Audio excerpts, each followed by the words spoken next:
Allahabad DPO कसूर इमरान किशोर की हिदायत पर अमल करते हुए SHO थाना इलाहाबाद मलिक कफायत हुसैन का मुंशियात फरोशों के खिलाफ एक्शन।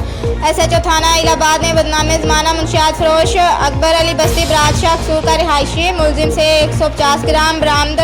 मुलजिम के खिलाफ मुकदमा दर्ज कर दिया। शमाइला बीबी उर्फ सुमेरा बीबी बस्ती बरादशाह कसूर से हेरोइन 2200 ग्राम बरामद कर ली और अलग-अलग मुकदमा दर्ज करके मुलजिमान को जेल भेज दिया। अहले इलाका का डीपीओ कसूर इमरान किशोर और SHO थाना इलाहाबाद मलिक कफायत हुसैन ने अली रजा गिलानी को खिराज तहसीन पेश किया।